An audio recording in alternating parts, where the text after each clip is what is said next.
She thought inheriting her ex-husband's mansion after his sudden death would finally give her the security he'd denied her during their marriage. But when strange noises led her to a locked attic she'd never known existed, she discovered 5 children living in the shadows, children who claimed the mansion was rightfully theirs. As she stared at their faces, each bearing an unmistakable resemblance to the man who'd sworn she was his only family, she realized his death had unlocked more than just doors. With lawyers circling and relatives demanding answers, she held the one document that would determine whether she'd lose everything or uncover a conspiracy that would shake the county's most powerful family to its core. What she discovered changed everything she thought she knew about the man she'd once loved. The reading of Nathaniel Blackwood's will was scheduled for 3 p.m. at the offices of Harrington and Associates, the most prestigious law firm in Millbrook County. Claire Winters sat in the waiting room, her hands folded carefully in her lap, wearing the same black dress she'd worn to the funeral 3 days earlier. At 38, she carried herself with the quiet dignity of someone who had learned to expect little from life, especially from the Blackwood family. The receptionist, a young woman with perfectly manicured nails, barely glanced up from her Computer.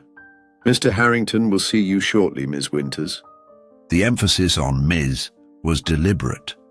Everyone in Millbrook knew Claire had reverted to her maiden name after the divorce 5 years ago. Through the glass partition, Claire could see the Blackwood family gathering in the conference room. Nathaniel's brother Edmund stood near the window, his phone pressed to his ear, undoubtedly conducting business even during his brother's will reading. Edmund's wife, Patricia, perched on a leather chair like a bird of prey, her sharp eyes scanning documents her lawyer had prepared. Their twin sons, Bradley and Blake, both in their early 30s, lounged with the casual arrogance of men who'd never doubted their inheritance. "Still playing the grieving ex-wife, I see," a voice said beside her. Claire didn't need to look up to recognize Victoria Blackwood, Nathaniel's sister. Where Edmund was all business suits and calculated moves, Victoria was pure venom wrapped in designer clothing. "I was invited by Mr. Harrington," Claire replied quietly. "Nathaniel apparently included me in the will." Victoria's laugh was like breaking glass. "How generous of him. Perhaps he left you that hideous painting you always admired, the one of the lighthouse. It would suit your modest apartment." Claire said nothing. She had learned during her 7-year marriage that silence was often the best defense against the Blackwood family's barbs.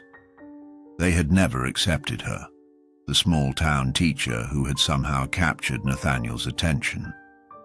Even after the divorce, when she'd asked for nothing despite being entitled to half his fortune, they continued to treat her like an opportunist. Ms. Winters. An elderly man in an impeccable grey suit stood in the doorway. James Harrington had been the Blackwood family lawyer for 40 years. His expression was unreadable as he gestured for her to follow. "We're ready to begin." The conference room fell silent as Claire entered. She took the only empty seat at the far end of the table, as far from the family as possible. Edmund didn't acknowledge her presence. Patricia whispered something to Victoria, who smirked. The twins didn't even look up from their phones. "Thank you all for coming," Mr. Harrington began, settling his wire-rimmed glasses on his nose. "As you know, Nathaniel updated his will 3 months before his passing. He was quite specific about his wishes." Claire noticed Edmund lean forward slightly. The family was expecting the usual, the bulk of the estate to Edmund as the surviving brother, generous portions to Victoria and the twins, perhaps a few charitable donations for tax purposes. Nathaniel had built his fortune in real estate development, turning the family's modest construction business into an empire worth hundreds of millions. "To my brother Edmund," Mr. Harrington read, "I leave my collection of first edition books and the amount of $1 million. Edmund's face darkened. Patricia's hand flew to her throat. "To my sister Victoria, I leave Mother's jewelry collection and the amount of $1 million. This is ridiculous," Victoria hissed. "Where's the rest of it?" Mr. Harrington continued, as if she hadn't spoken. "To my nephews, Bradley and Blake, I leave $500,000 each to be placed in trust until they demonstrate, quote, the ability to earn their own living for a period of no less than 2 years." The twins looked up from their phones, shock replacing their earlier indifference. "The remainder of my estate," Mr. Harrington paused, looking directly at Claire, "including Ravenshollow Mansion, all its contents, the surrounding 47 acres and all remaining assets, I leave to my former wife, Claire Winters." The room erupted. Edmund slammed his fist on the table. Victoria shrieked about contesting the will. Patricia demanded to see the documents. The twins were shouting about undue influence and mental incapacity. Through it all, Claire sat frozen. Ravenshollow Mansion, the sprawling estate that had been in the Blackwood family for over a century. The house where she'd never been welcome, where family dinners had been exercises in subtle humiliation. The house that Edmund had been planning to renovate after Nathaniel's death. "This is impossible," Edmund snarled, pointing at Claire. "She's been divorced from him for 5 years. She has no claim to family property." Mr. Harrington's voice cut through the chaos like a blade. "Mr. Blackwood, your brother was very clear. He also left this letter to be read aloud after the distribution of assets." With steady hands, the lawyer unfolded a single page and began to read Nathaniel's final words. Mr. Harrington cleared his throat and began reading Nathaniel's letter, his voice steady, despite the tension crackling through the room. To those gathered, "Here, especially my dear Claire, I write this with full knowledge of the shock my decisions will cause. Ravenshollow has kept its secrets for too long, and I lack the courage to reveal them in life. Claire, you alone showed kindness when others showed only greed. The house is yours, as it should have been from the beginning. Trust nothing you see, and remember, the attic holds the key to everything. The truth about Ravenshollow will explain all." The lawyer folded the letter carefully. "There is one more matter. Mr. Blackwood included a sealed envelope to be given to Miss Winters privately." Edmund lunged forward. "This is preposterous. Ravenshollow has been in our family for 4 generations. My great-grandfather built it with his own hands." "Actually," Mr. Harrington interjected, "Ravenshollow was purchased by your grandfather in 1962. The records are quite clear on that matter." Claire accepted the sealed envelope with trembling fingers. Her name was written across it in Nathaniel's distinctive handwriting.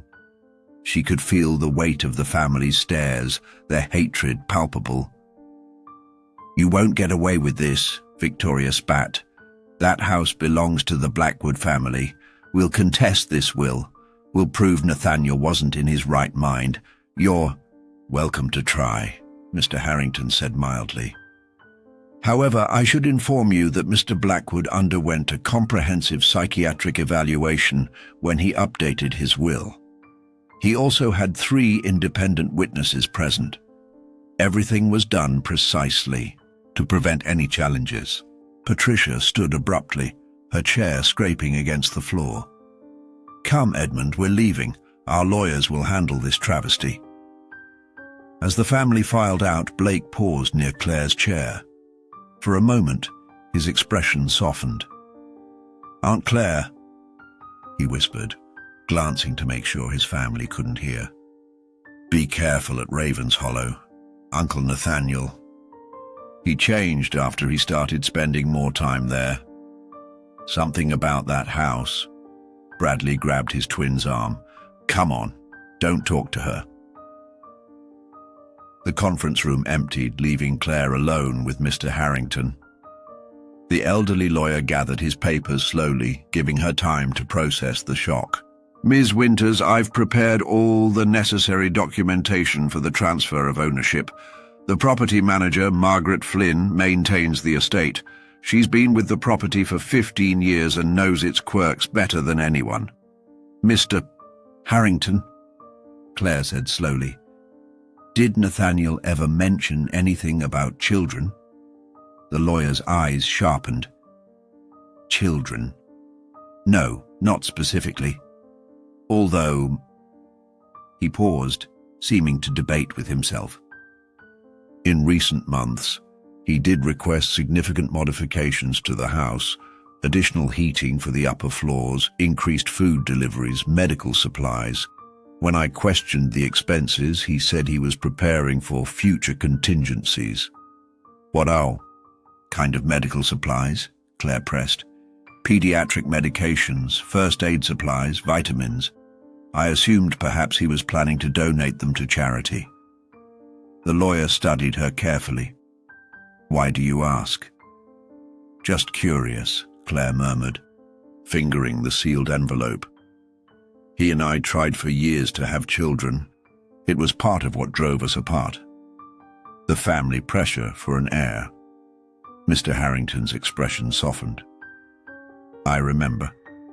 Edmund was particularly vocal about the need for the Blackwood line to continue. It must have been very difficult for you. Both. Claire stood gathering the folder and keys. Thank you, Mr. Harrington. When can I take possession of the house? Immediately, if you wish, though perhaps you'd prefer to wait until daylight. Raven's Hollow can be imposing in the dark. Tomorrow morning will be fine, Claire agreed. I'll need time to pack my things and arrange for time off from the school. As she turned to leave, Mr. Harrington called after her. Ms. Winters, whatever you find at Raven's Hollow, remember that Nathaniel trusted you above all others. There must have been a reason. Claire sat in her modest apartment that evening, the sealed envelope on her coffee table alongside a glass of wine she hadn't touched. The familiarity of her small space, with its cheerful yellow walls and second-hand furniture, seemed suddenly precious. Tomorrow she would be the owner of a mansion that had more rooms than she could count. A house where she'd spent 7 years feeling like an intruder. She picked up the envelope, turning it over in her hands. Nathaniel's handwriting stared back at her, and for a moment she could see him as he'd been when they first met. Passionate, mysterious, full of dreams about renovating old houses and preserving history. That man had disappeared gradually, replaced by someone haunted and secretive. Finally, she opened it. My dearest Claire, the letter began. If you're reading this, then I've finally found the courage in death that eluded me in life. What I'm about to tell you will seem impossible, but every word is true. Raven's Hollow is not what it appears. The house has been a prison and a sanctuary, a secret I've carried alone for too long. In the attic, you will find the answer to why I changed, why I pushed you away, and why I could never give the family the heir they demanded. They are waiting for you, the 5 who have no other protector. I've provided for them as best I could, but they need more than food and shelter. They need someone who can love them despite everything. They need the compassion I saw in you. Claire's hands trembled as she continued reading. These are my children, Claire. Born through legal arrangements with women who needed help. Medical, bills paid, immigration papers secured, debts cleared. Not proud moments, but necessary ones. The family demanded heirs, threatened to destroy everything if I didn't provide them. So I did. but I kept them secret to protect them from Edmund's ambitions and Victoria's cruelty. The letter continued with practical details. Bank accounts in Switzerland, trust funds established for each child, medical records and legal documents all properly filed. Nathaniel had been meticulous in ensuring his children's legitimacy while keeping their existence hidden. "I know I have no right to ask this of you," the letter concluded, "but you are the only person I trust. Please save them as I could not. Love them as I was never free to do openly, and forgive me if you can for all the pain my cowardice caused. All my love, Nathaniel." Claire spent the rest of the evening in frantic preparation.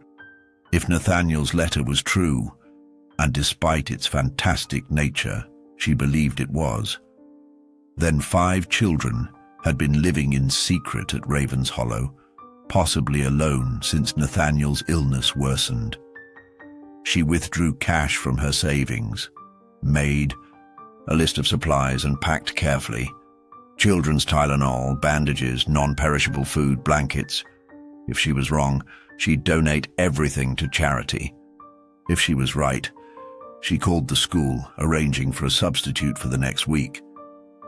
"Family emergency," she explained, which wasn't entirely a lie. Her laptop research on Ravenshollow yielded frustratingly little. Built in 1895 by a shipping magnate named Josiah Crane, sold to the Blackwood family in 1962 after standing empty for a decade. The mansion's remote location and Gothic architecture had spawned local legends, but nothing concrete.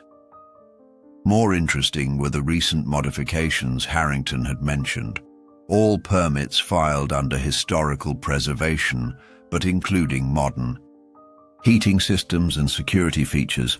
Her phone rang at 10 p.m. The caller ID showed the estate's landline. "Hello? Ms. Winters?" The voice was elderly, with a slight Irish accent. "This is Margaret Flynn, the property manager at Ravenshollow. Mr. Harrington gave me your number. I understand you'll be taking possession tomorrow." "Yes, Mrs. Flynn. I was planning to arrive around 10 in the morning." There was a pause. "Might I suggest earlier, before certain parties realize the transfer has occurred? And Ms. Winters, bring supplies, extra food, children's medicines if you have access. The house has unique needs." Claire's heart raced. "Mrs. Flynn, we'll speak in person," Margaret interrupted gently. "The walls in this county have ears, and the Blackwood family has many friends. But know this, Mr. Nathaniel was a good man who made impossible choices. Rest well tonight, tomorrow will be challenging." After the call ended, Claire noticed a dark sedan parked across from her apartment building. It had been there when she'd returned from the lawyer's office. She made a decision. She would leave now, under cover of darkness, before Edmund had time to organize any legal challenges. Loading her car took 3 trips. She packed as if preparing for a siege. Food, medical supplies, clothing in various children's sizes she'd grabbed from the 24-hour supermarket, toys and books. Her teacher's instincts had kicked in, preparing for young minds that might have been isolated for too long. The drive to Ravenshollow took 2 hours through winding country roads. As she approached the estate, she noticed the gates standing open, unusual for a property that had been sealed for weeks since Nathaniel's death. A single light burned in what appeared to be the kitchen wing. Margaret Flynn met her at the door, a sturdy woman in her 70s with sharp eyes that missed nothing. "Good, you came early. Edmund's been making calls all evening. There's talk of an emergency injunction. We need to establish your presence before lawyers arrive." They unloaded the car quickly, Margaret surprisingly spry for her age. Once inside, She led Claire to the kitchen, a cavernous room where modern appliances sat alongside original fixtures. 15 years I've been here, Margaret began, pouring tea. Hired by old Mr. Blackwood himself. I've seen the families rise and fall, their secrets and schemes. But nothing prepared me for what Mr. Nathaniel asked of me 3 years ago. The children, Claire said. It wasn't a question. Margaret nodded. You know then. Good. He said you would understand, that you'd see past the impossibility to the necessity. Where are they? Above us, waiting. They know someone was coming. Nathaniel promised them before he died. But they're cautious. They've learned to be. How have they survived? 5 children alone? Not alone, Margaret corrected. I've been their lifeline, though Nathaniel forbade direct contact for their safety and mine. Food, supplies, medicines, all delivered to a hidden dumbwaiter. The children are remarkably self-sufficient. The oldest, Sophia, is 14. She's been mother and teacher to the others. Claire's throat tightened. 14 years old and raising 4 siblings in secret. Nathaniel visited when he could, taught them himself. They're brilliant, all of them. Educated, cultured, speaking, multiple languages. He gave them everything except freedom. A sound echoed from above. Footsteps, light and quick. They know you're here, Margaret said. The house has an intercom system Nathaniel installed. They've been listening, deciding. If you're trustworthy, Claire looked up at the ceiling. How do I reach them? Through the library.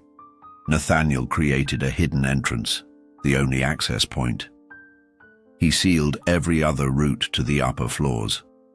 Said it was easier to defend one entrance than many.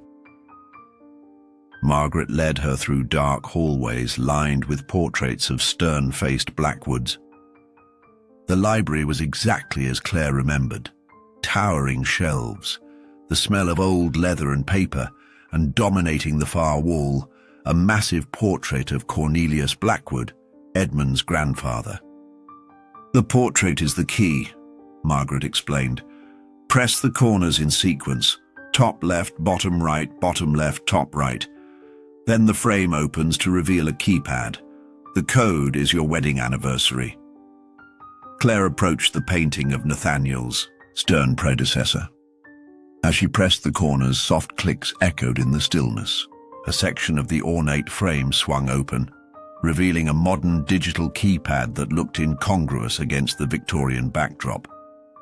She entered October 15th, and the entire bookshelf beside the fireplace pivoted inward with well-oiled silence. Beyond lay a narrow staircase ascending into darkness.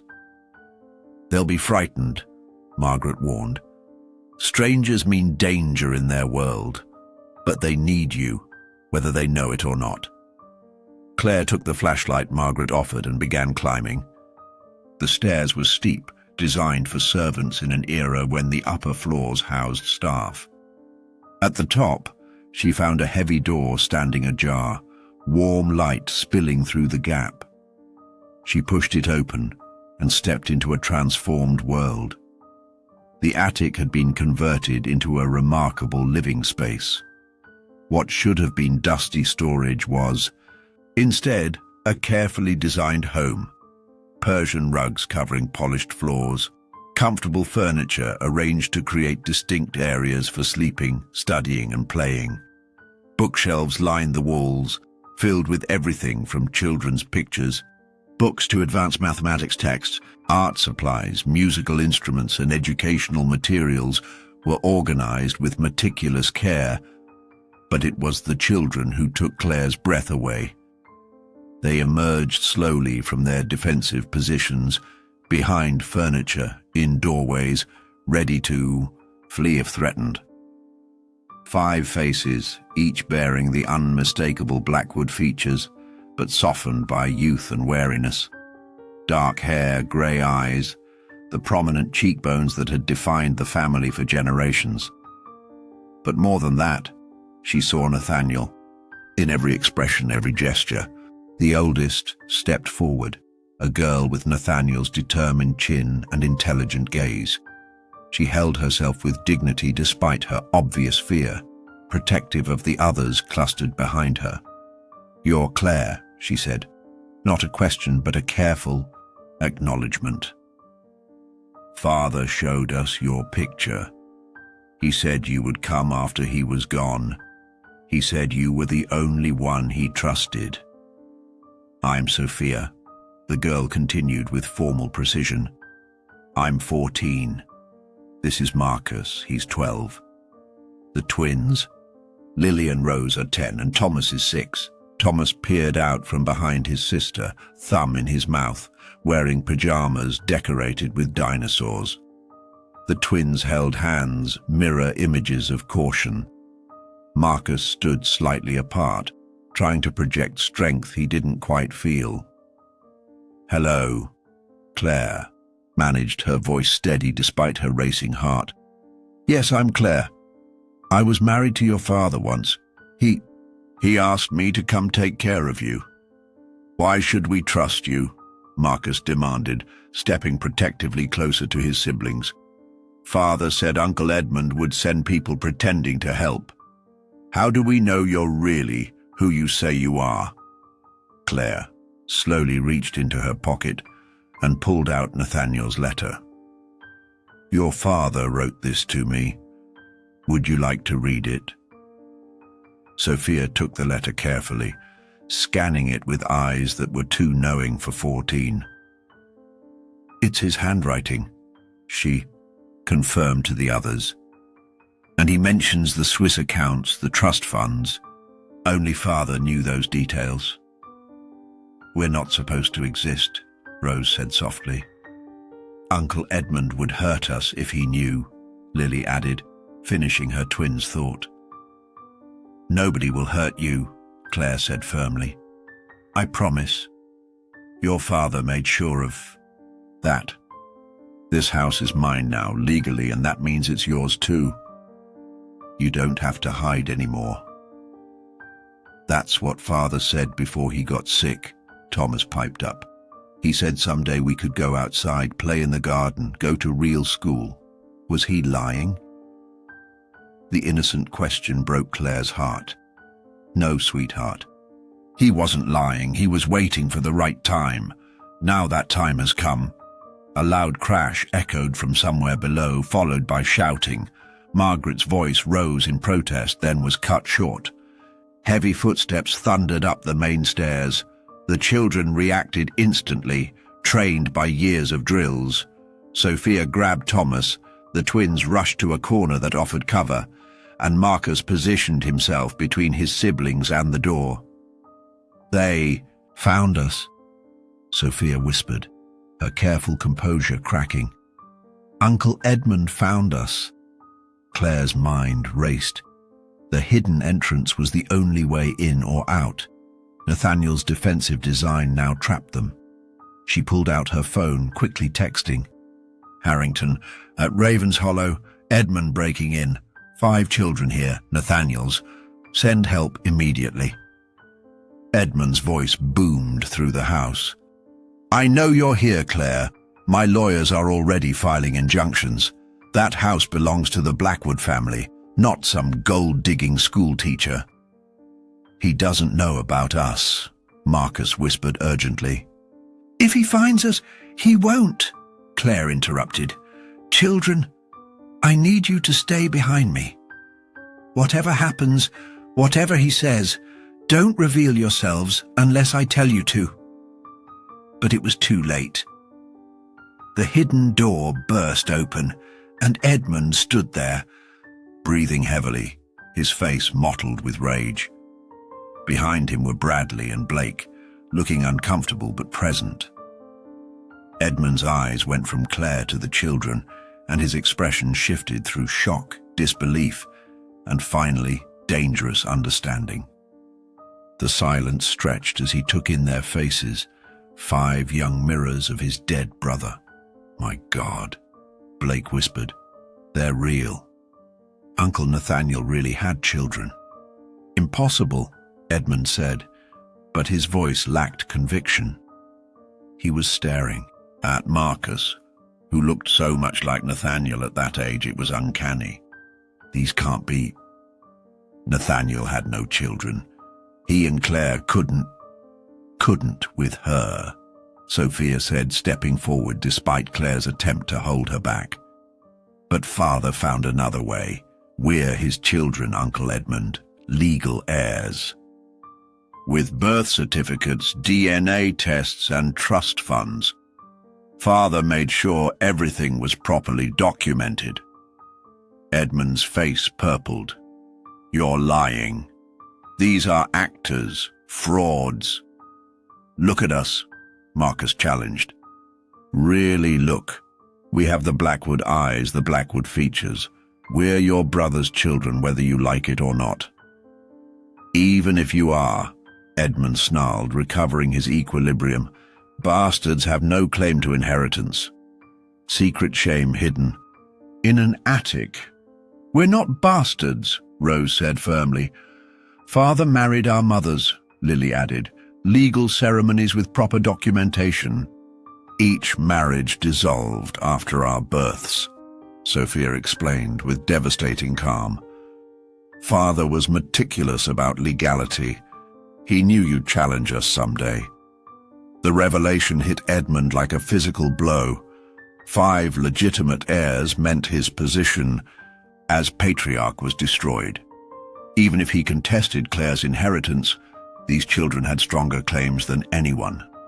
This is fraud, he declared, but desperation tinged his voice. Bigamy is illegal, multiple marriages, sequential marriages, Sophia corrected, each properly dissolved before the next. International law is complex, Uncle Edmund, but Father had excellent lawyers. Bradley stepped forward. Dad, these are our cousins, Nathaniel's children.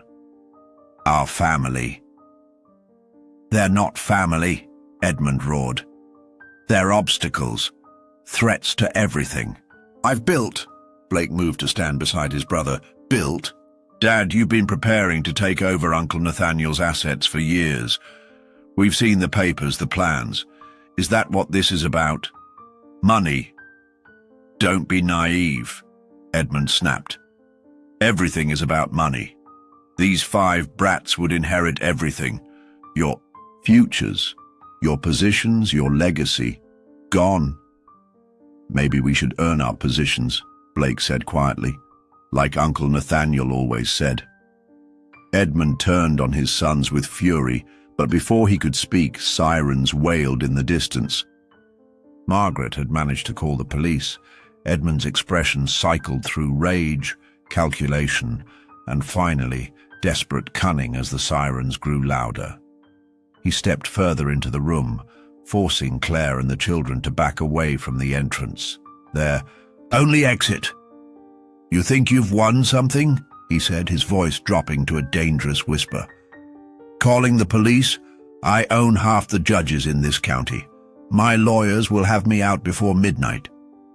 Maybe, Claire said, keeping her voice steady, while subtly positioning herself between Edmund and the children.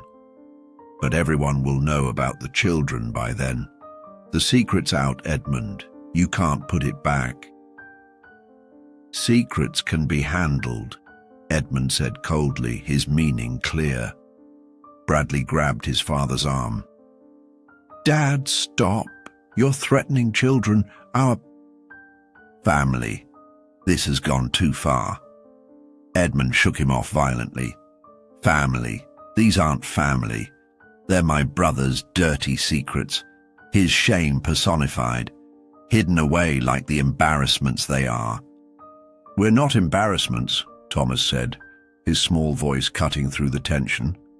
Father said we were treasures he had to hide until it was safe. Safe, Edmund laughed bitterly. Nothing about this situation is safe, for any of you. Claire pulled out her phone, obviously recording. Everything you're saying is being documented, Edmund. Every threat, every admission. You think that matters? Edmund stepped closer. Do you have any idea what I'm capable of? What resources I can bring to bear? You're a nobody school teacher who got lucky. These children are undocumented complications.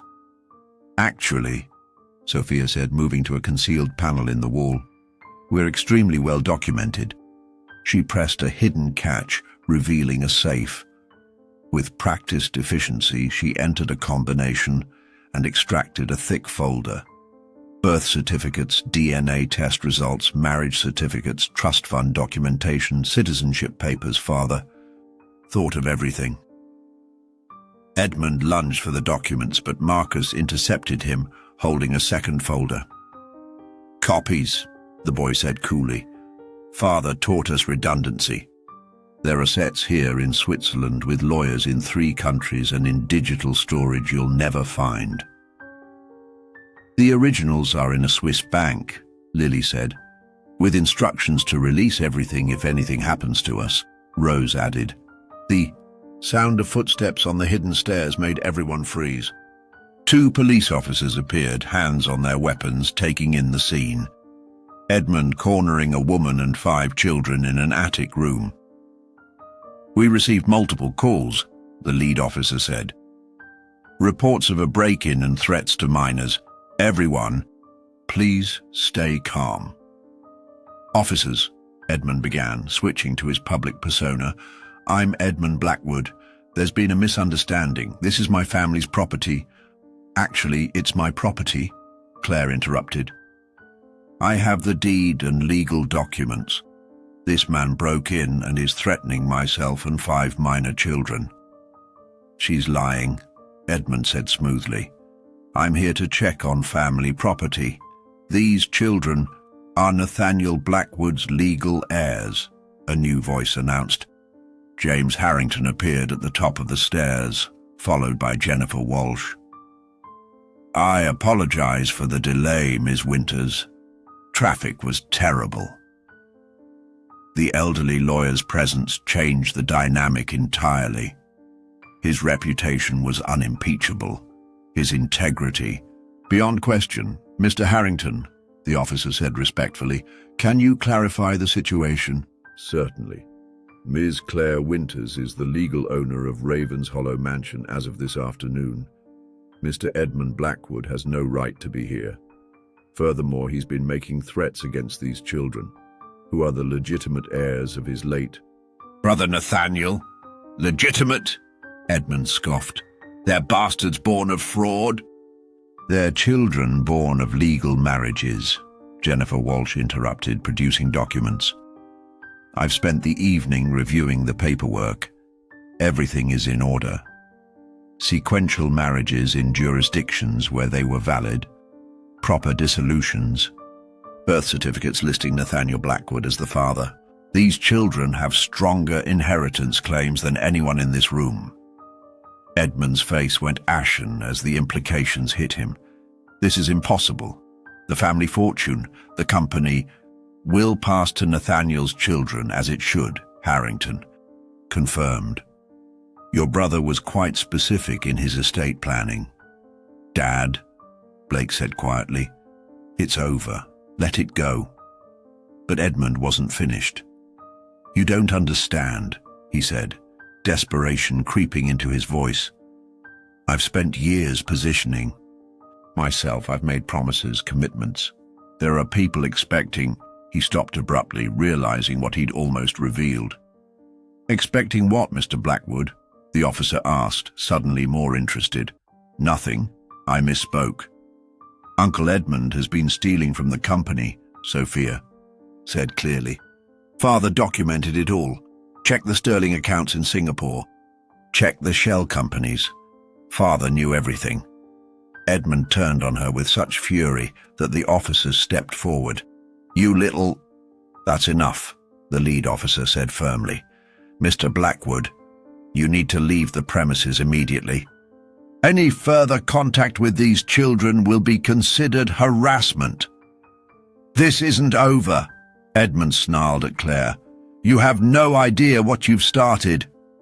The Blackwood name carries weight. These children will never be accepted. I'll make sure of that. The Blackwood name belongs to us too, Marcus said defiantly. Father said we had as much right to it as anyone. More right, Thomas added solemnly, because we didn't steal or lie or hurt people. As the police escorted Edmund out, Blake lingered for a moment. I'm sorry, he said to Claire and the children. For everything. We should have stood up to him years ago. Bradley nodded in agreement.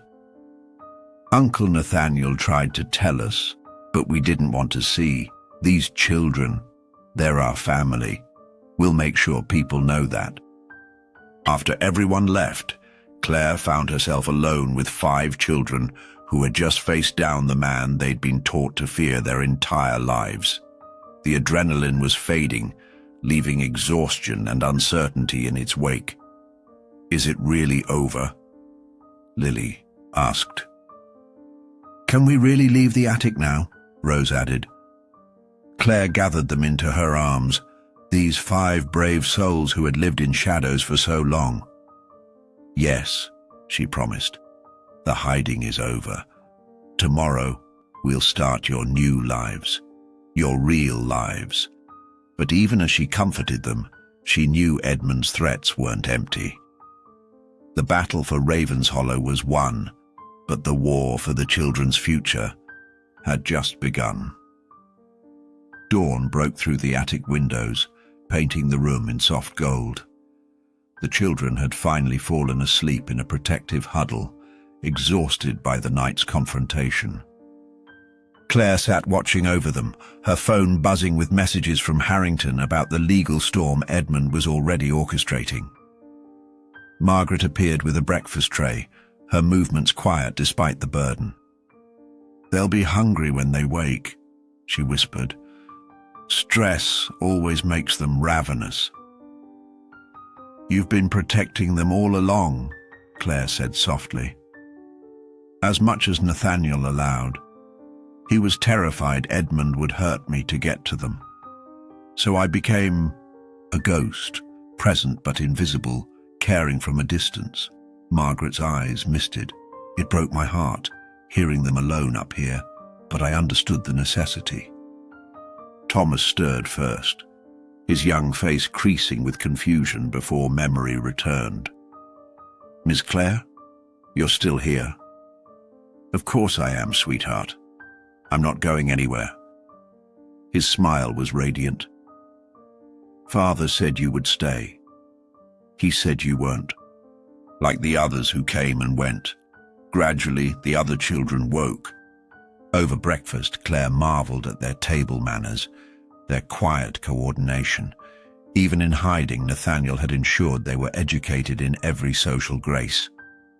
We need to discuss what happens next, Claire said gently. The police know about you now. So does your uncle. We can't keep you hidden anymore.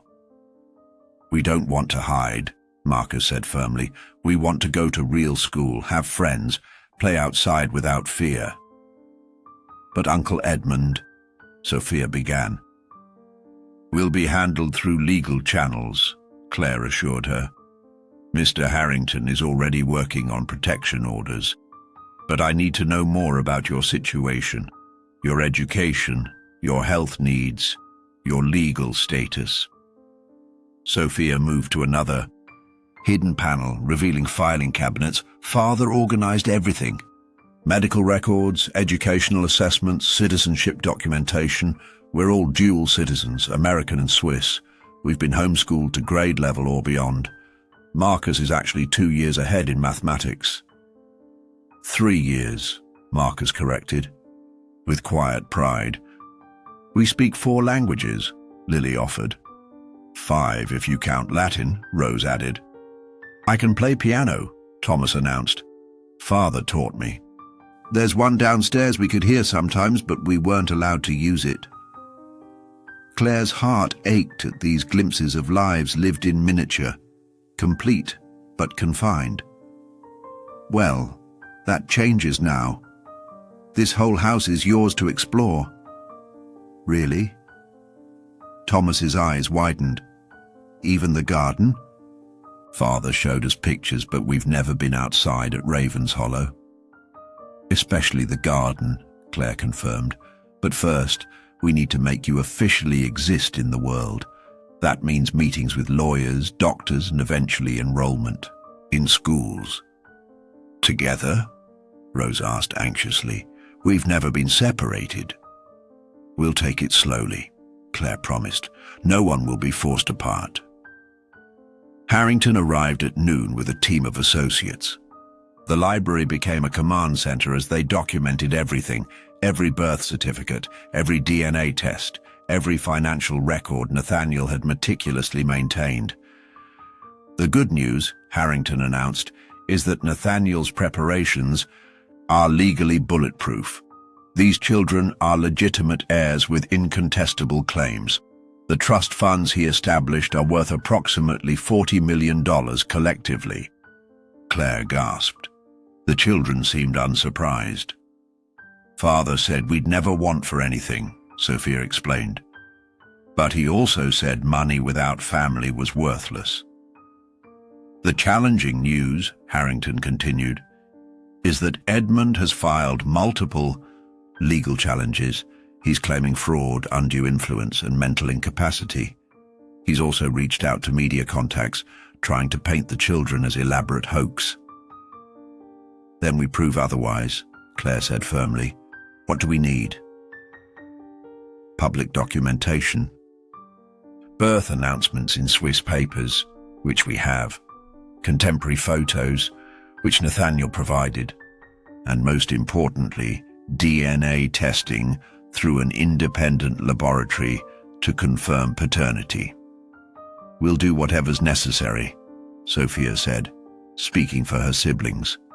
We're tired of being secrets. The next days blurred together. Medical examinations confirmed the children were healthy despite their confinement. Educational testing revealed what Claire had suspected. They were brilliant, all testing well above grade level.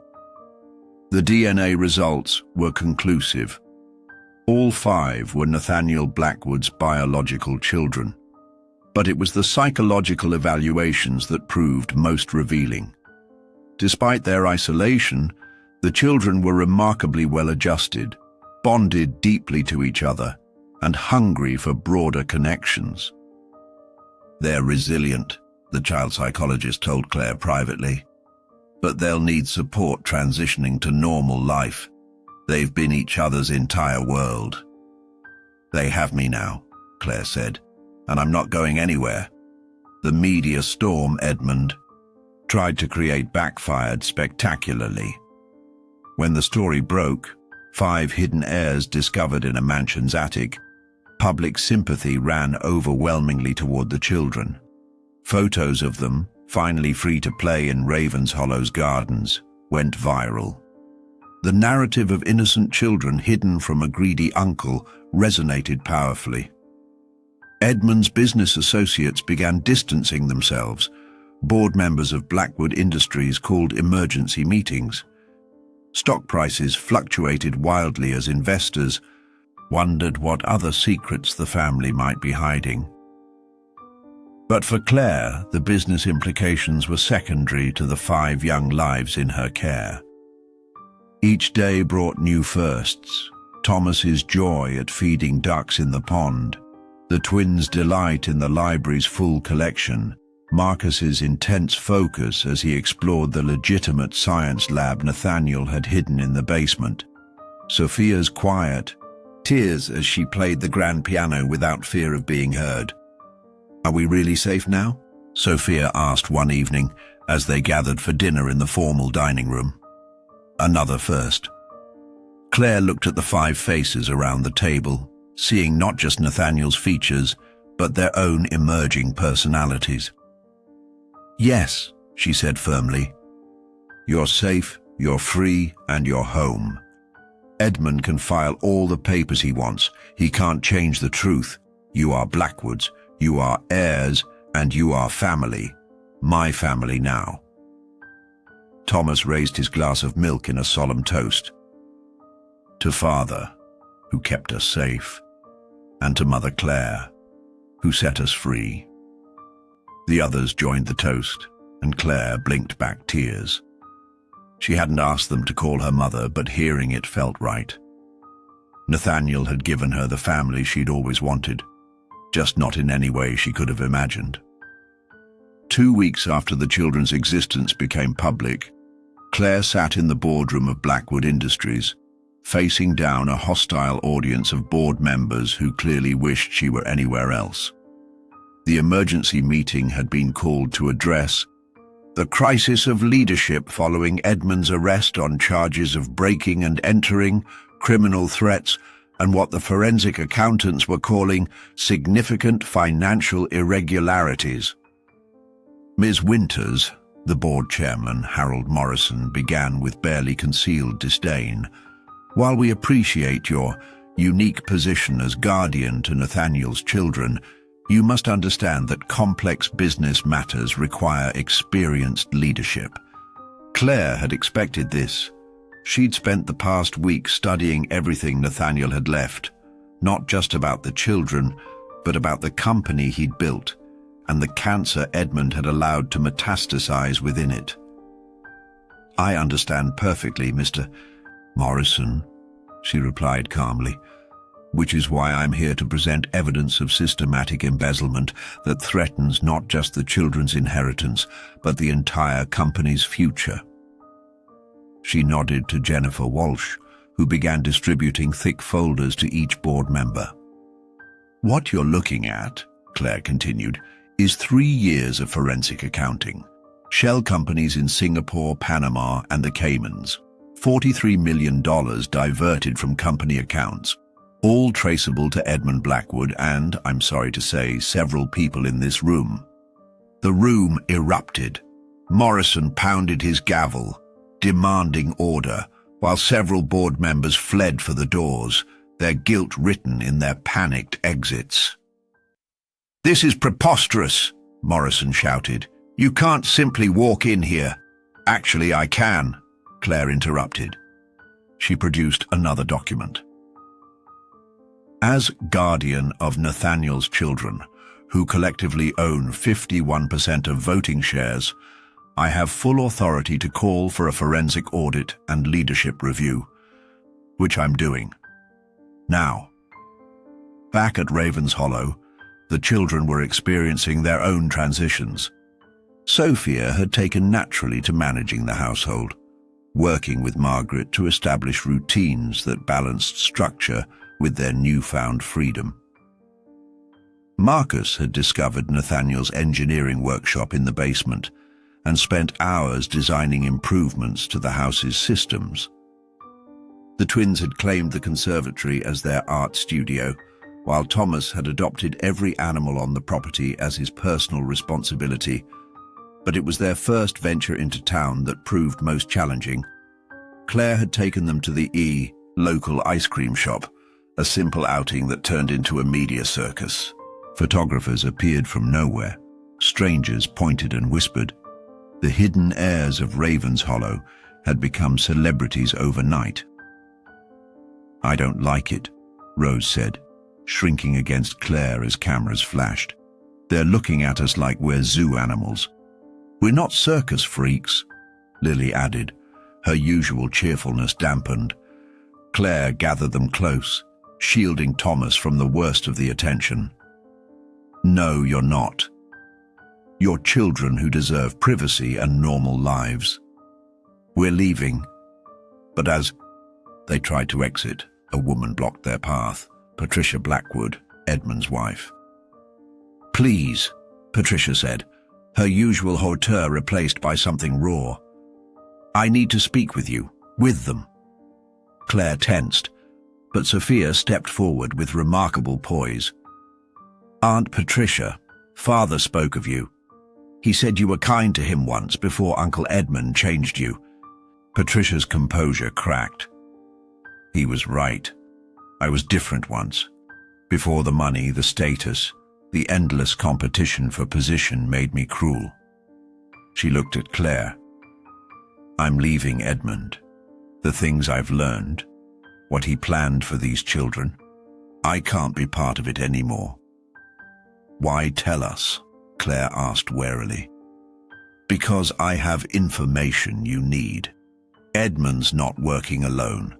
There are others, board members, judges, even police officials, who profit from the current arrangement. They won't let Nathaniel's children inherit without a fight. She handed Claire a flash drive.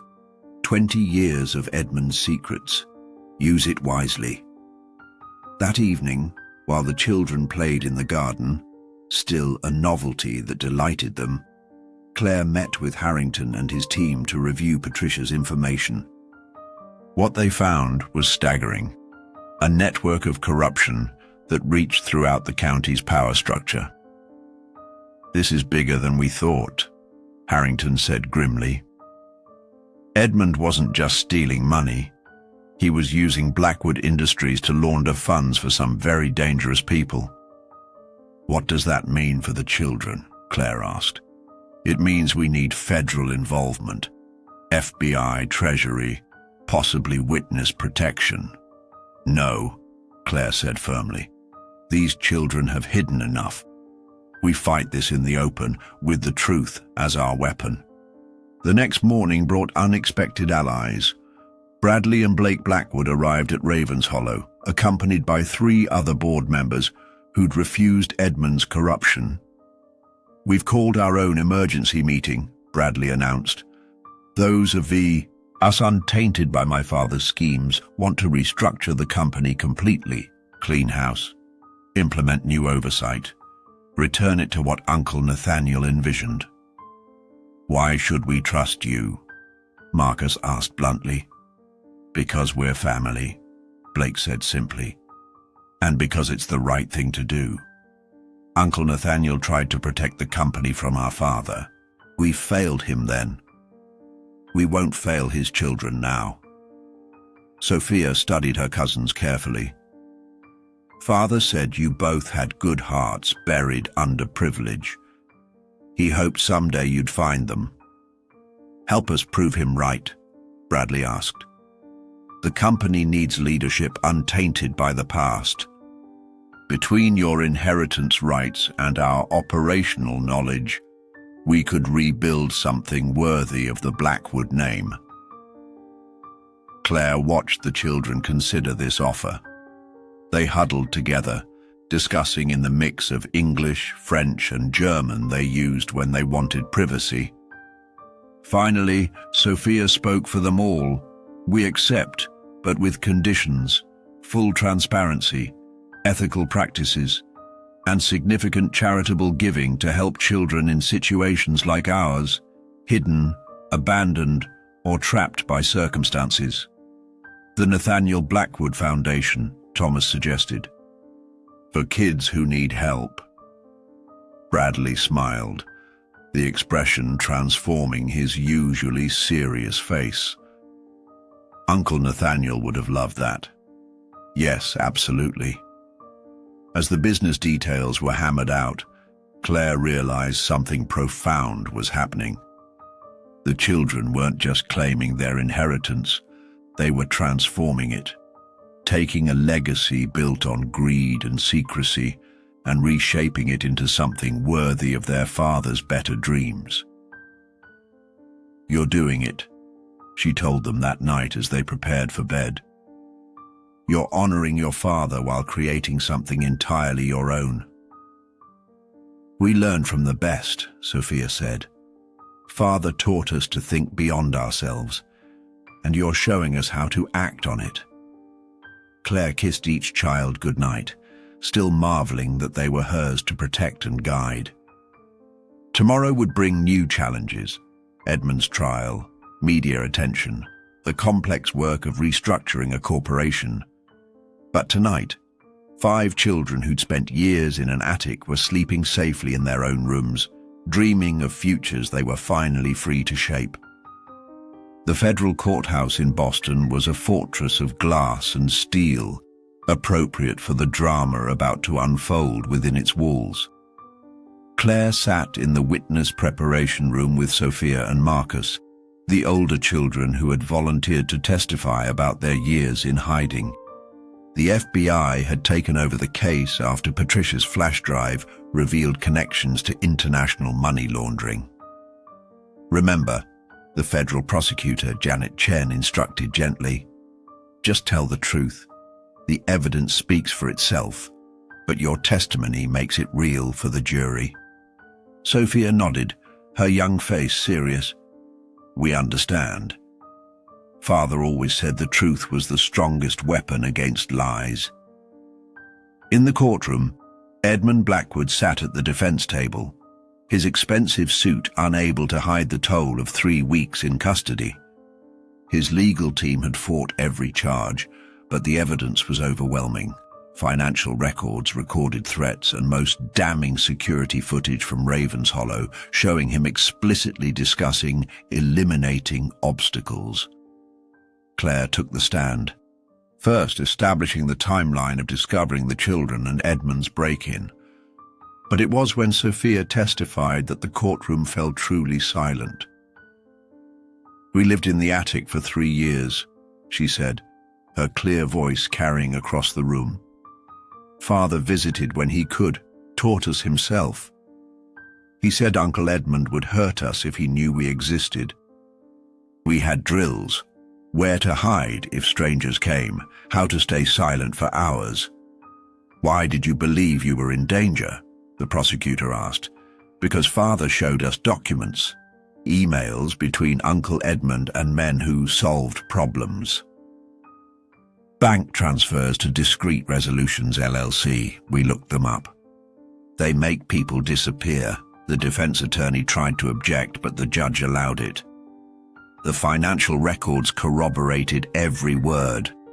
Marcus testified next, his analytical mind perfect for explaining the complex financial schemes they'd uncovered. "Father taught us to follow money trails. He said understanding the business would protect us.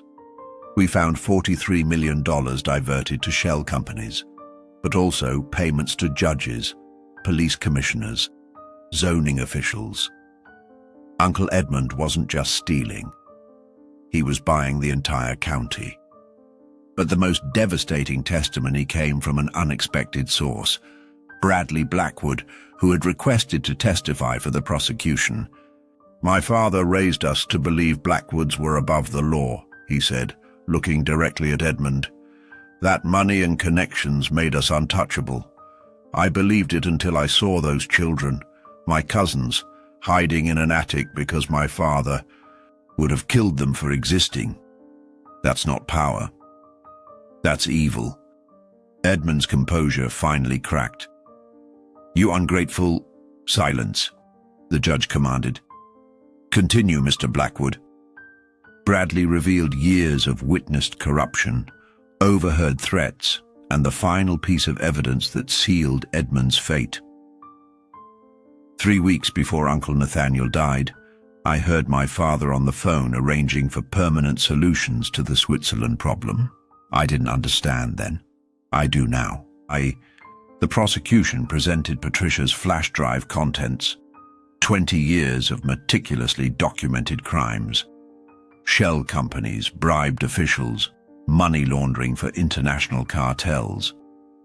The Blackwood empire Edmund had built was a criminal enterprise, masquerading as legitimate business. During a recess, Claire found the children in the witness room, Thomas coloring while the twins read to him. They'd wanted to come, to support their siblings, to see justice done. "Is Uncle Edmund going to jail?" Thomas asked.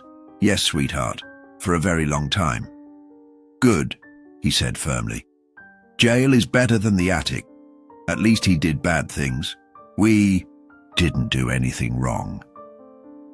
The wisdom of children, Claire thought, often cut straight to the heart of things. When court resumed, the prosecution played security footage from Ravenshollow. Hours of Edmund searching the house, discussing the children's potential murder with hired criminals, planning to frame Claire for their deaths. "The house remembers everything," Lily whispered to Rose, "just like Father said it would." The defense's case crumbled within hours. Their client was caught on video conspiring to commit murder. The financial evidence was irrefutable. Even Edmund's expensive lawyers couldn't spin reality. But the trial's most powerful moment came when the prosecutor displayed a final piece of evidence. Nathaniel's video diary, recorded a week before his death. "Edmund, if you're watching this, it means you've been caught," Nathaniel's image said, gaunt but determined. "I know what you've been planning. I know about discreet resolutions. I know about the cartel money. But mostly I know about your soul. Empty, grasping, willing to murder children for money." The video, Nathaniel looked directly at the camera. "You were my brother. I loved you once. But you chose greed over family, power over humanity. My children are my revenge, not through violence, but through truth. They'll build something better from the ashes of what you corrupted. And Claire will guide them because she has what you never understood: integrity." When the verdict came, guilty on all counts, sentences totaling 127 years, Edmund didn't react. He'd lost more than his freedom. He'd lost everything he'd schemed to possess. Outside the courthouse, media swarmed, but the children stood tall, protected by Claire, their cousins, and a phalanx of security. They gave no statements, made no gestures of victory. They simply walked to their cars and drove home to Ravens Hollow, where Margaret had prepared a quiet celebration dinner. "Is it over?" Thomas asked at dinner. "The trial is," Claire said. But Edmund was just part of a bigger system. There will be more trials, more revelations. But yes, the immediate danger is over. "What happens to the company now?" Marcus asked. Bradley, who joined them for dinner, smiled. "We rebuild it. Clean, ethical, focused on community development instead of exploitation. Your father left detailed plans. We just needed the courage to implement them." "And the foundation," Sophia prompted. "Launches next month," Blake confirmed. "The Nathaniel Blackwood Foundation for Children's Welfare. First project, converting one of Edmund's abandoned luxury developments into transitional housing for at-risk youth." Claire watched the children process this, their father's dreams becoming reality, their own futures secure and purposeful. They'd gone from hidden secrets to public symbols of justice triumphing over corruption. "Father would be proud," Sophia said softly. "He is proud," Claire corrected. "Wherever he is, he's watching his children change the world he couldn't quite fix himself." That night, as Ravens Hollow settled into peaceful sleep, Claire stood in the library where it all began. The portrait of Cornelius Blackwood had been replaced with a family photo, all 7 of them in the garden, laughing at something Thomas had said. The hidden door remained, but now it stood open, the attic transformed into the children's study and playroom. No more secrets, no more hiding. Just truth, justice, and the unexpected family born from both. The conviction of Edmund Blackwood sent shockwaves through Millbrook County's power structure. Within days of the verdict, a cascade of resignations, arrests, and revelations transformed the landscape of local politics and business. Claire watched the evening news with the children as reporter after reporter detailed the unraveling of Edmund's network. Judge Martin Harrison arrested on bribery charges. Police Commissioner Frank DeVault under investigation for evidence tampering. 3 more Blackwood Industries board members indicted. "They're all falling," Marcus observed with the detached interest of a chess player watching pieces being removed from the board, just like father predicted they would once the foundation cracked. But it was the next morning that brought the most significant development. Victoria Blackwood arrived at Ravens Hollow, accompanied by Harrington and a federal marshal. She looked diminished, her designer clothes replaced by simple attire, her imperious manner subdued. "I've been granted temporary release to assist with the investigation," she said, addressing Claire but unable to meet the children's eyes, "in exchange for full cooperation and testimony against the network Edmund built." "Why should we trust you?" Sophia asked coolly. "You called us abominations." "You supported Uncle Edmund's plans," Victoria flinched. "Because I've lost everything. My freedom, my reputation, my illusions about what the Blackwood name meant. And because your father tried to tell me years ago about Edmund's corruption, I chose not to listen. I chose wrong." She pulled out a worn journal. "This was our father's, Richard Blackwood's. I've been reading it in custody. He knew Edmund's nature. He tried to protect Nathaniel, to structure the company to prevent exactly what happened. I failed them both." Thomas, with the fearless honesty of a 6-year-old, asked, "Are you sorry because you got caught, or because what you did was wrong?" Victoria looked at the youngest Blackwood heir, tears forming. "Both. But mostly because I let fear and greed make me cruel to innocent children. Your father was the best of us, and I helped destroy him." Claire made a decision. "Children, would you give us a moment?" After they left, she studied Victoria carefully. "What do you really want? To make amends, if possible, to help rebuild what Edmund corrupted, to maybe, someday, be the aunt those children deserve instead of the monster I became? That's not my decision to make, it's theirs. But you can start by telling the FBI everything." The following weeks brought a parade of officials through Ravens Hollow as the children's home became the unofficial headquarters of the federal investigation. The dining room table, once the site of formal Blackwood family dinners, now hosted strategy sessions between prosecutors and forensic accountants. Through it all, the children adapted with remarkable resilience.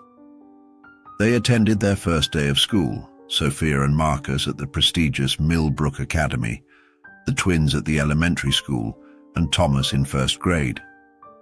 The media attention was intense initially, but Claire had hired security, and gradually, the novelty wore off. "How was school?" Claire asked that first evening.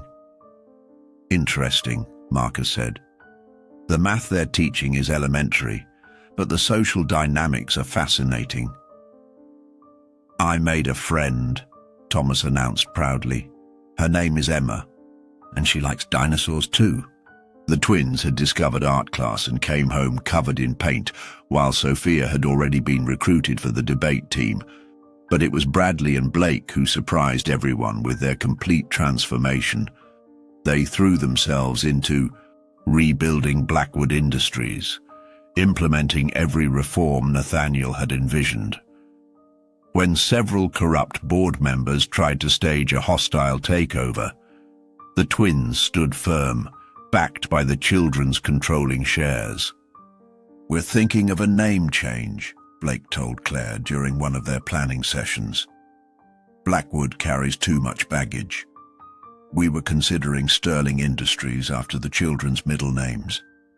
All 5 children bore Sterling as their middle name, Nathaniel's way of giving them connection despite their different mothers. "Ask them," Claire suggested. "It's their legacy to reshape." The children voted unanimously to keep Blackwood. "Running from the name gives Uncle Edmund power," Sophia reasoned. "Better to redeem it through our actions." The Nathaniel Blackwood, Foundation launched with a gala at Ravens Hollow, the mansion's first public event in decades. Where once the estate had hidden secrets, it now opened its doors to showcase hope. The ballroom, unused since Claire's wedding to Nathaniel, sparkled with light and possibility. Patricia Blackwood, divorced and rebuilding her own life, attended with a generous donation. For the children Edmund would have destroyed, she said simply. Even more surprising was the appearance of 3 women. Elegant, professional, and nervous. Claire recognized them from photos in Nathaniel's files. The children's birth mothers. "We've been following the news," one said, her Swiss accent soft. "We signed agreements, took the money, gave up our rights, but we needed to know they were well." Claire could have turned them away, cited legal documents. Instead, she brought them to the library where the children were preparing for their presentation. "You have visitors," she said gently. The reunions were complex. Tears, questions, careful hope. Each woman had her story. Medical bills that would have meant death without Nathaniel's help. Immigration issues resolved. Family debts cleared. They'd given up their children not from lack of love, but from desperate necessity. "We don't want to disrupt their lives," Marcus's birth mother said. "We just wanted them to know they were wanted, even if we couldn't keep them." "You gave us life," Sophia told her birth mother with mature grace. "Father gave us love and protection. Claire gave us freedom and a future. We're grateful for all of it." The children agreed to correspond with their birth mothers, carefully, with boundaries, but with the understanding that love multiplied rather than divided when shared. As the gala continued, Claire watched the 5 children present their foundation's mission with poise that belied their years of isolation. They spoke of transforming abandoned properties into safe havens, of educational programs for at-risk youth, of breaking cycles of abuse and neglect. "Every child deserves to be seen, valued, and protected," Sophia concluded. "Our Father hid us to keep us safe. Now we emerge to ensure no child needs to hide again." The applause was thunderous. Donations poured in.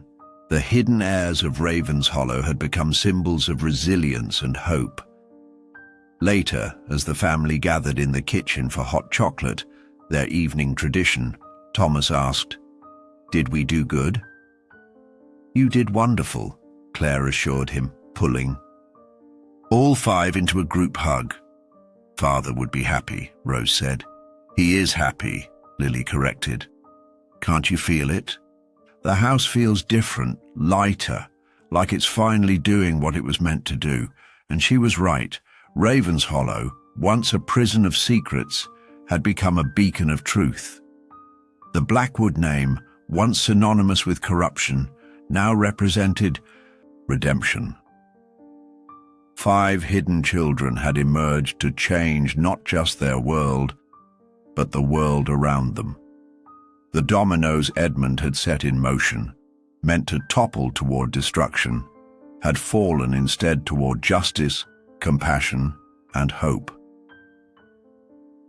1 year after Edmund Blackwood's conviction, the transformation was complete. Claire stood in the renovated boardroom of Blackwood Industries, now officially Sterling Blackwood Industries after a compromise with the children, watching as the new board of directors took their seats. Bradley served as CEO, Blake as COO, and surprisingly, Sophia held a position as Junior Director of Strategic Planning despite being only 15. "Some will say she's too young," Bradley had argued to skeptics. "But Sophia understands this company's soul better than executives with decades of experience. She's earned her voice at this table." The meeting agenda was ambitious. Finalizing the conversion of 3 abandoned Blackwood properties into youth centers, approving funding for a revolutionary foster care support program, and reviewing the company's complete divestment from all questionable international partnerships. Our profit margins have decreased by 30%, the CFO reported, but our stock value has increased by 40%. Ethical investing is proving more profitable than corruption ever was. Claire watched from the gallery with the younger children who were there for a special announcement. Marcus had designed new sustainable technology for the company's construction projects. The twins had created an art therapy program for the youth centers. Even Thomas had contributed, insisting that every facility needed gardens and animals because plants and pets make sad kids happy. Before we conclude, Bradley announced, we have a special presentation. The Blackwood Family Trust has been restructured, and we need to formally recognize its new beneficiaries. James Harrington, looking healthier than he had in years, stood to read the resolution. Be it resolved that the Blackwood Family Trust, established in 1962, shall henceforth be administered for the benefit of all legitimate heirs of the Blackwood line, with specific provisions for the 5 minor children of Nathaniel Blackwood and their appointed guardian, Claire Winters.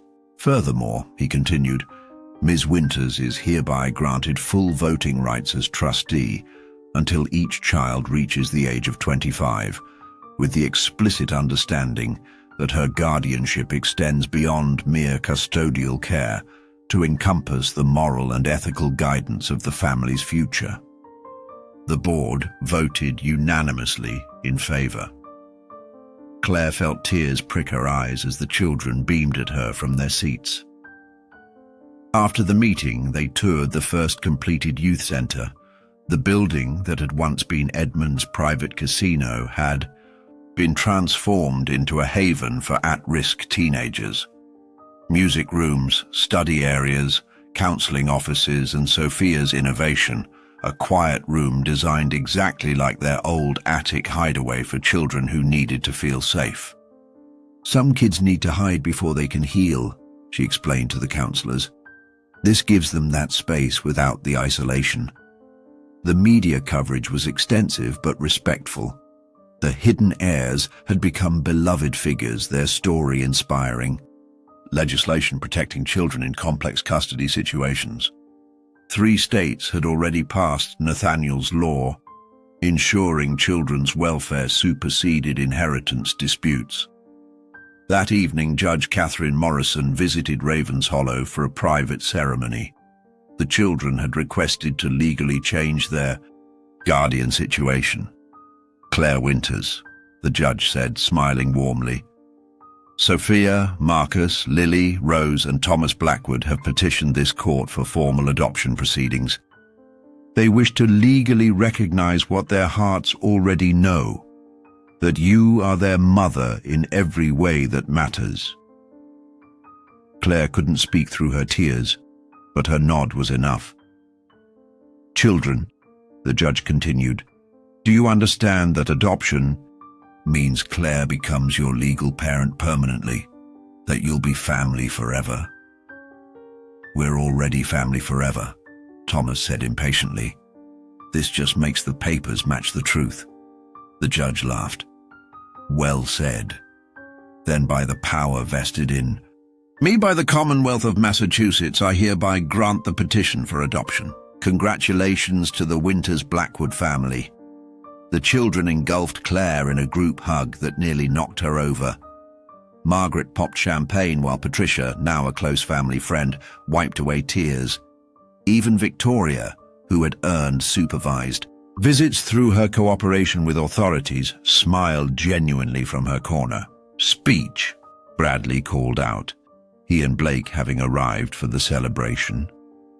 Claire looked around the library, where hidden doors now stood permanently open, where portraits of all the children lined the walls alongside Nathaniel's, where love had conquered fear. A year ago, she began, I thought I was inheriting a house. Instead, I discovered a family. 5 brave souls who'd survived the impossible and still had hearts open enough to trust again. You've taught me that family isn't about blood or documents. It's about choosing each other every day, especially when it's hard. She looked at each child in turn. Sophia, your strength and wisdom humble me daily. Marcus, your brilliant mind and protective heart make me proud. Lily and Rose, your joy and creativity light up our lives. And Thomas, your fearless love reminds me why we fight for better tomorrows. To your father, she raised her glass, who loved imperfectly but completely, who made impossible choices to protect you, who gave me the greatest gift imaginable, the chance to be your mother. To Mom, Thomas shouted, and the others echoed him. Later that night, after guests had gone and children were asleep, Claire walked through Ravenshollow's halls. The mansion no longer felt like a Gothic relic, but a living home. Children's artwork adorned walls where stern portraits once hung. Laughter echoed where silence had reigned. Light filled spaces where shadows had lurked. In the attic, now a cheerful playroom, she found a note in Sophia's careful handwriting. For Mom, thank you for finding us, fighting for us, and loving us. We were Dad's secret, but you made us your purpose. The Blackwood legacy isn't money or houses. It's the family you helped us become. All our love, your children. Claire held the note to her heart, looking out the attic window at the estate, grounds where 5 children had learned to play in sunlight instead of hiding in shadows. Tomorrow would bring new challenges, school events, board meetings, the ongoing work of redemption and rebuilding. But tonight, she was simply a mother of 5, guardian of an unlikely family, inheritor of more than she'd ever dreamed possible. The house that had kept secrets now sheltered truth. The family that had traded in darkness now walked in light. And somewhere, she believed, Nathaniel Blackwood finally rested in peace, knowing his children were exactly where they belonged, home, loved and free. 2 years had passed since Claire first discovered 5 children in Ravenshollow's attic. The autumn morning was crisp as she stood in the kitchen, orchestrating the controlled chaos of getting 5 children ready for school. Thomas, now 8, had somehow gotten syrup in his hair. The twins were debating whether their art project needed more glitter, Rose, or was already too sparkly, Lily.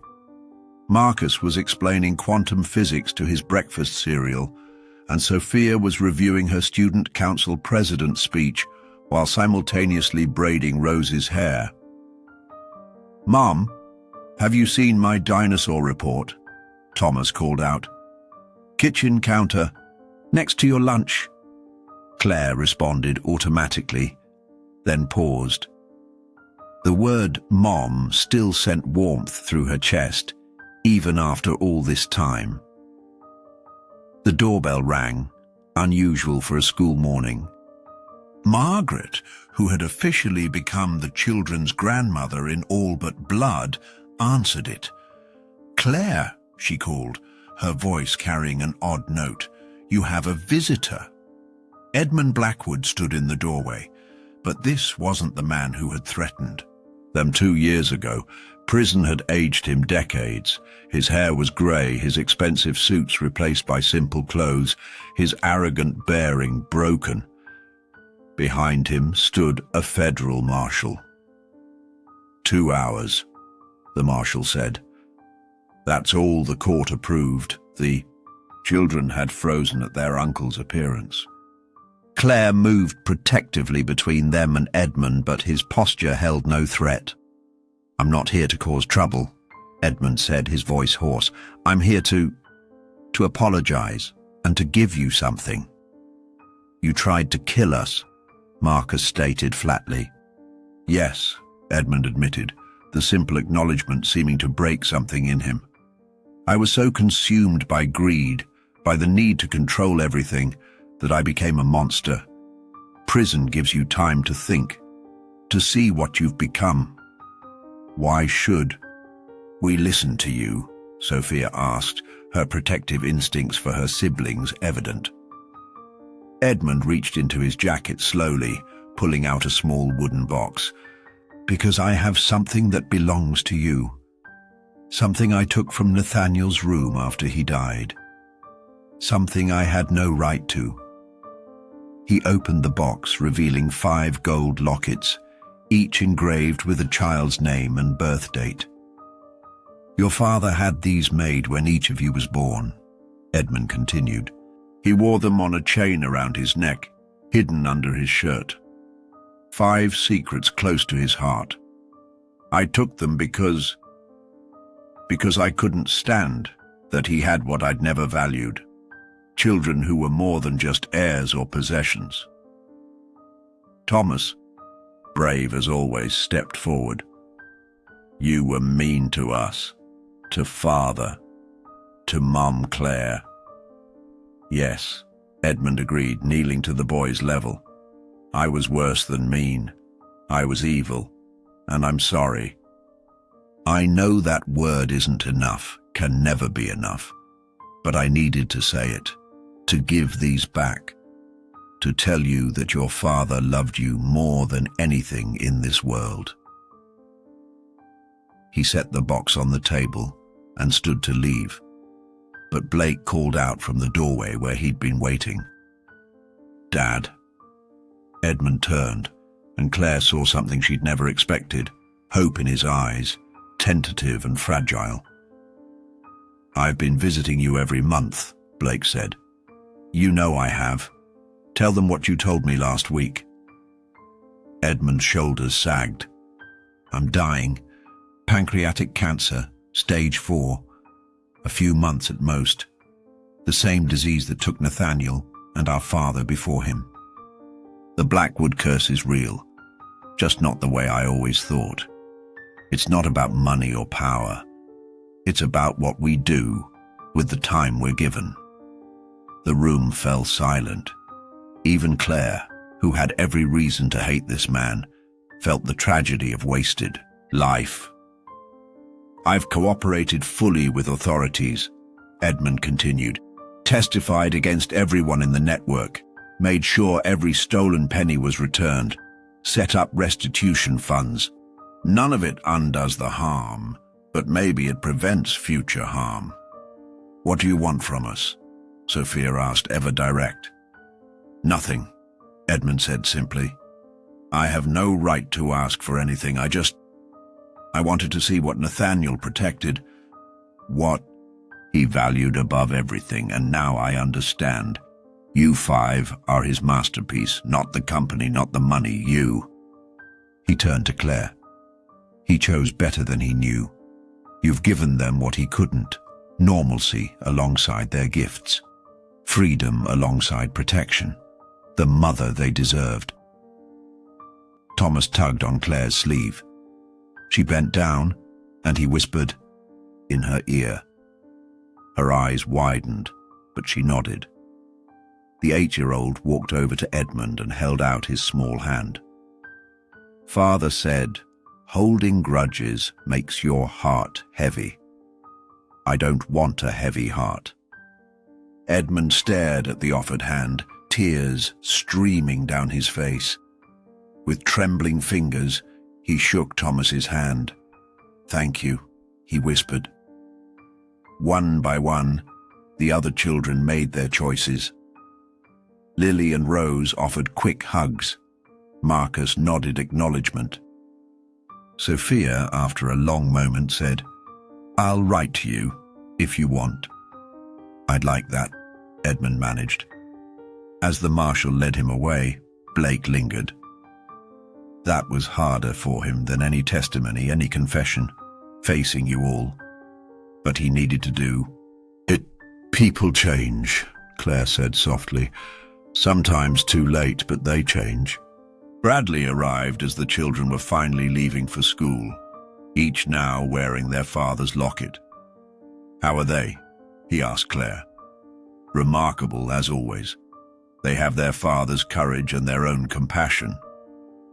"Board meeting this afternoon," Bradley reminded her. "The Tokyo expansion vote." "I'll be there," Claire confirmed. As the children's trustee and now a board member herself, she'd learned to navigate corporate waters while staying true to Nathaniel's ethical vision.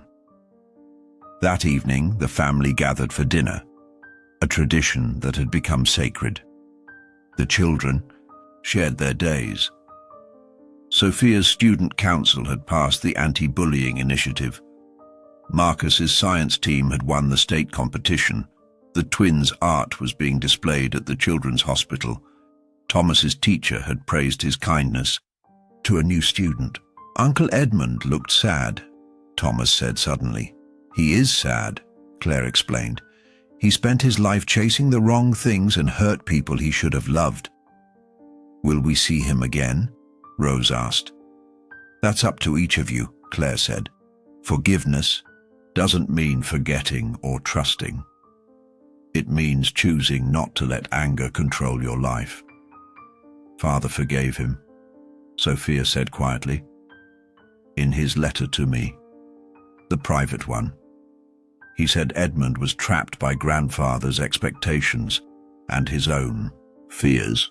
That's why he hid us, not just from Edmund's greed, but from the whole family's poison." "You never told me there were private letters," Claire said gently. "One for each of us, for when we turned 18. I asked Mr. Harrington if I could read mine early. Father knew Edmund might change if he lost everything. He said hate was another kind of prison." That night, as Claire tucked Thomas into bed, he asked, "Mum, are we safe now? Really safe?" "Yes, sweetheart. The bad people are gone, or changed. The company helps instead of hurts. You have family who loves you, you're safe. And you'll stay forever, forever and a day," Claire promised, kissing his forehead. Walking through Ravens Hollow's halls, Claire reflected on the strange journey that had brought them here. She'd inherited a mansion, but gained a purpose.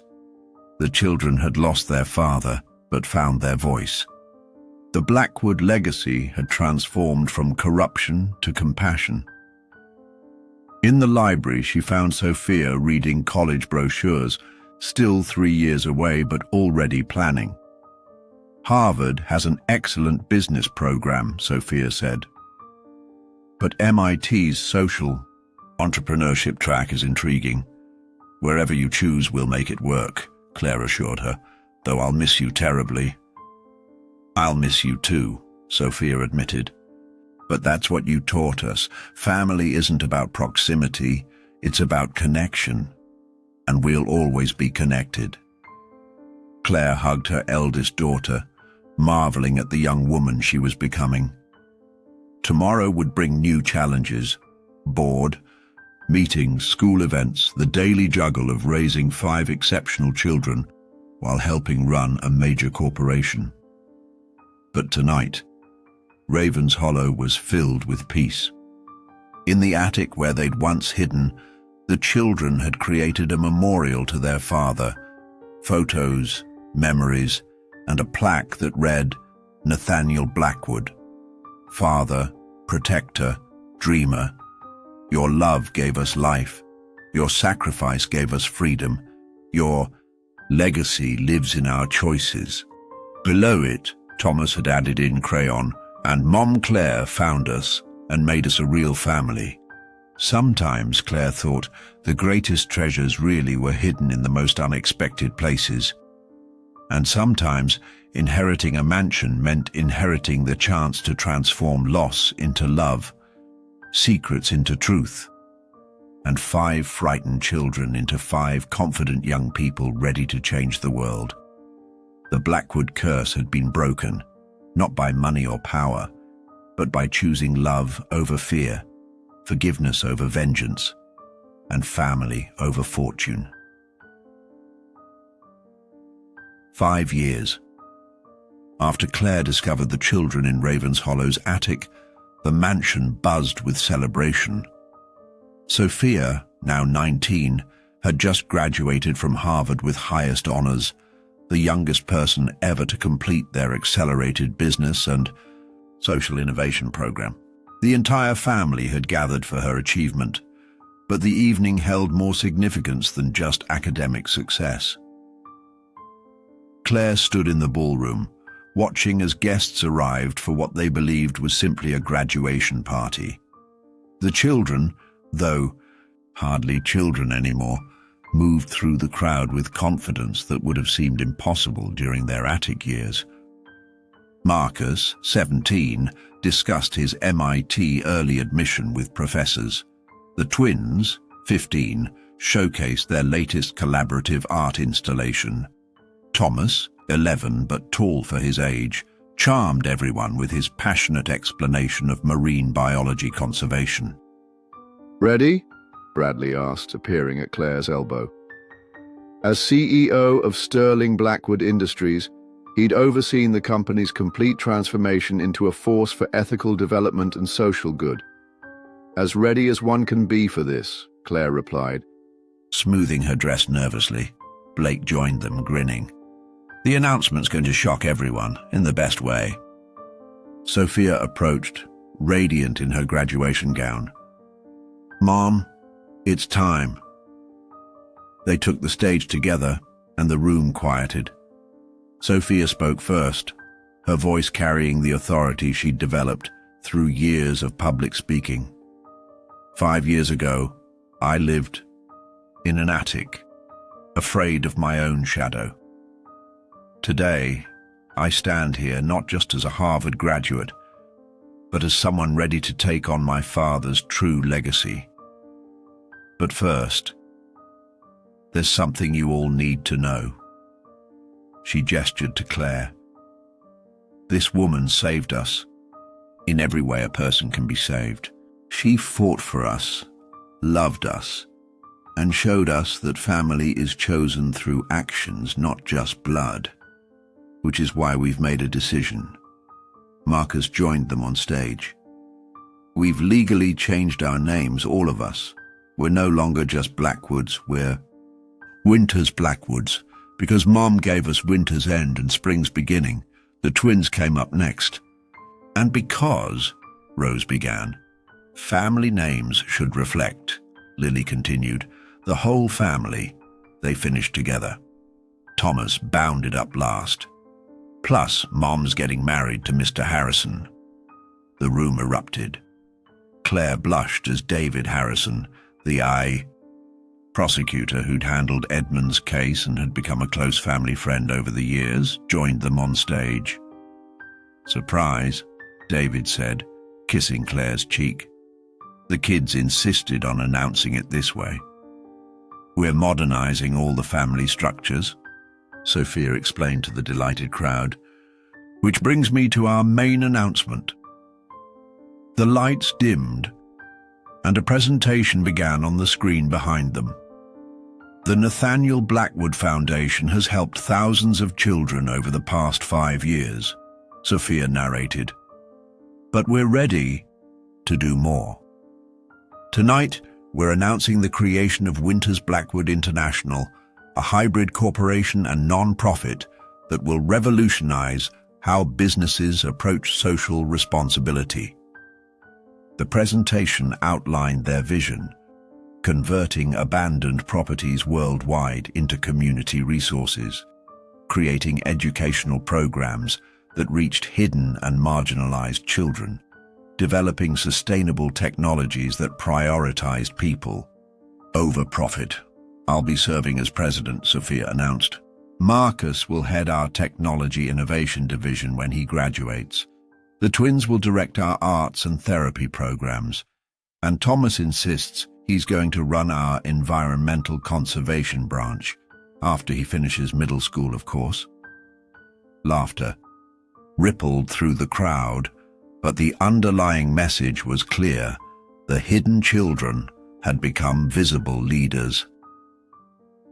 None of this would be possible, Sophia continued, without the woman who showed us that inheritance isn't about what you're given, but what you choose to do with it.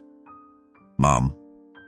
Claire took the microphone, looking out at the assembled crowd, board members who'd embraced change, former enemies who'd become allies, and even Victoria, who'd served her time and now worked with the foundation to help at-risk youth. When I inherited Ravenshollow, Claire began, I thought I was receiving a house. Instead, I discovered a family that needed not just rescue, but recognition, not just safety, but the chance to soar. These remarkable young people have taught me that true wealth isn't measured in dollars or properties, but in the lives we touch and the love we share. She looked at each of her children in turn.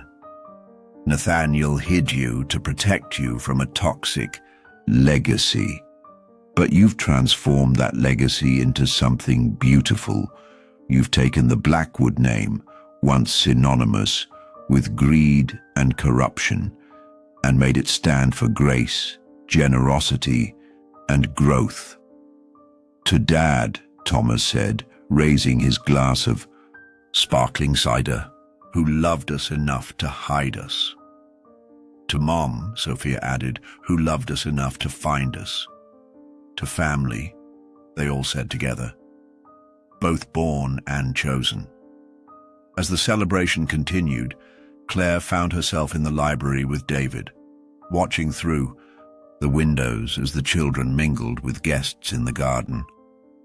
The old Gothic mansion glowed with warmth and light, its secrets replaced by stories of triumph. Any regrets? David asked, wrapping his arm around her. How could I regret this? Claire responded. Though if someone had told me that inheriting a house would lead to 5 children, a corporate board position, and a complete life transformation, you'd have thought they were crazy. I'd have thought they were underestimating it, Claire laughed. It's been so much more. Margaret appeared in the doorway. Claire, dear, Thomas is trying to convince the mayor to turn the city fountain into a marine habitat. You might want to intervene. Or help him refine his proposal, Claire suggested, making Margaret laugh. As she headed to rescue or assist Thomas, Claire passed the portrait wall. Nathaniel's image hung among the others now, no longer hidden but honored. Below it, a new plaque had been installed, Ravenshollow Estate, where secrets became revelations, where hidden children found their voice, and where the true meaning of inheritance was discovered. Love multiplies when divided, hope grows when shared, and family is defined not by blood alone, but by the choice to stand together. The mansion that had once hidden 5 children in its attic now opened its doors to hundreds through various programs. The company that had traded in corruption now led the industry in ethical practices. The family torn apart by greed had been rebuilt on a foundation of love. In the garden, Claire found all 5 of her children engaged in animated conversation with the mayor about Thomas's aquatic habitat idea.